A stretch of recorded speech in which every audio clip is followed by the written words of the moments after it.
नवंबर यानी कि शिव शनिवार का बहुत प्यारा सा दिन। और आज रात में आप सभी को अपने घर के किचन में जहाँ पर आप खाना पकाते हो वहाँ पर आपको 2 बत्ती वाला दीपक आपको लगाना है, जिससे आपकी फैमिली में कभी भी कोई संकट नहीं आएगा और पूरी फैमिली आपकी खुश रहेगी।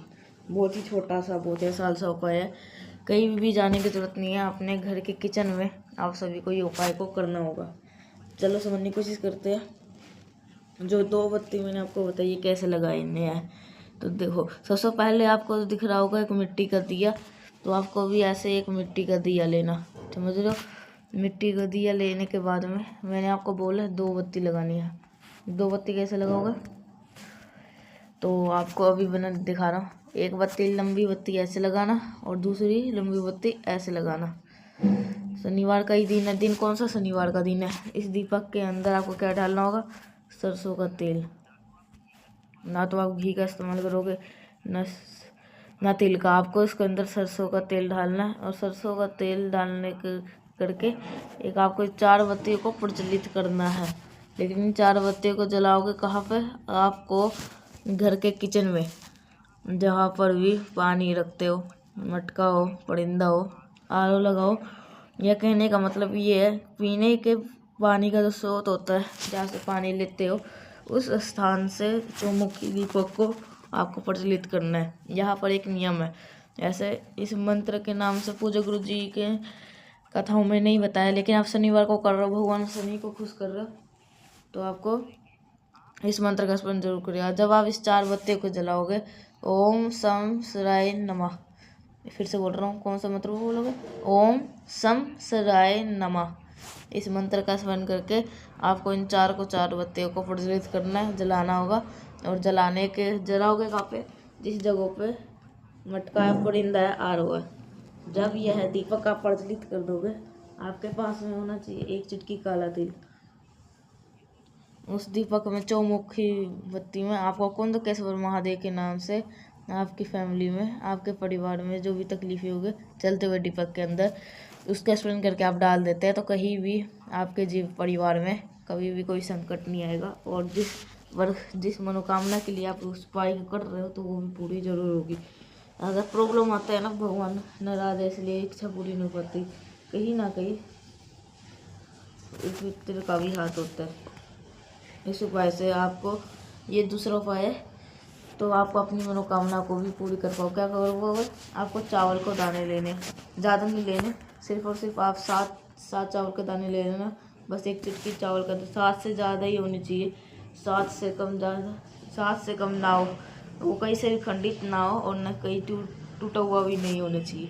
आपको अपने घर के किचन में जाना है, जिस स्थान पे आरो लगाओ, मटका हो, परिंदा हो, उस स्थान पे जाने के बाद में कुछ वहाँ पर करना नहीं है, सिर्फ उन चावल को दाने को हाथों में लेकर के अपने पितरों का स्मरण करेंगे, उनसे विनती करेंगे, उनसे प्रार्थना करेंगे, हे पितृ देवता हमारे घर में इस प्रकार से या आपकी जो मनोकामना है वो अपने पितरों से विनती करोगे, प्रार्थना करोगे, जिससे आपकी जो विशेष है, आपकी मनोकामना है वो जल्दी पूरी हो जाए। इतना काम को आप करोगे, जिस स्थान पे आपको अपने घर में पीने के लिए पानी लेते हो, अब उन्हीं 7 चावल का दाने को लेकर के जितने भी आपके घर में कमरे होंगे, रूम्स होंगे, उन सभी कमरों में घूमना। बात आती है घर में क्यों घूमना है, क्योंकि हम ये उपाय कहीं ना कहीं किसी कारण से, अगर हम कोई इच्छा पूरी नहीं हो पा रही, तो उसके पीछे का पितृदोष का भी रीजन होता है। इसलिए उसी पितृदोष को ख़त्म करने के लिए पूरे घर में घूम लेना। घूमने के बाद में कहीं पे भी बाहर जाने की जरूरत नहीं है। आपके घर के अंदर जो महादेव का शिवलिंग हो, वो फोटो, मूर्ति, प्रतिमा हो, उन्हीं के पास में पितृदेवता आर्यमान का स्मरण करना है, या फिर नाम भी लिखना हो, पितृदेवता आर्यमान के नाम से आप उन्हीं चावल के दाने को महादेव के शिवलिंग के ऊपर अगर समर्पित कर देते हैं, इससे क्या होता है, जो हमारे पितृ होते हैं, जिनकी वजह से हम नाराज चलते हैं, उनकी नाराजगिरी भी दूर हो जाती है। शनिवार का करे जाने वाला उपाय हमारे पितरों को खुश करने के लिए है, जिससे आपको हमारे जीवन में और उससे हमारे बहुत जल्द छुटकारा मिलेगा। तो अब हम बात कर रहे हैं अपने तीसरे उपाय की, जो कि आपको करना है काले तिल के साथ में। आगे बढ़ते इस वीडियो को तीसरे उपाय की तरफ। और आपको ये उपाय मात्र काले तिल के साथ में करना है। वो इसकी बेनिफिट है, जब आप इस सभी लोग करोगे वीडियो को लाइक, जिसने अभी चैनल को सब्सक्राइब नहीं किए, मेरी आवाज़ पहली बार सुन रहे थे, चैनल को जरूर से करिएगा सब्सक्राइब। एक छोटी सी रिक्वेस्ट आप सभी को दुआ की गई है। और क्या कहते हैं, हाँ, जो उपाय मैं बताता हूँ वो बार बार वही उपाय क्यों बताता हूँ, क्योंकि जो लोग नहीं आते हैं ना, तो उन्हें समझ में नहीं आता है, तो इसलिए तो मैं दोबारा वो उपाय रिपीट कर देता हूँ। एक आपको तांबे का लोटा लीजिएगा, 1 चुटकी काला तिल लीजिएगा। ये जो 1 चुटकी काला तिल है, 1 चुटकी काला तिल लीजिएगा। और लड़ाई झगड़े को ख़त्म करने के लिए एक तांबे का लोटा लीजिएगा, उसके अंदर जल भर दीजिएगा। जल भरने के बाद में जो 1 चुटकी आपने काला तिल लिया है, उसे तांबे के लोटे के अंदर ही डाल देना।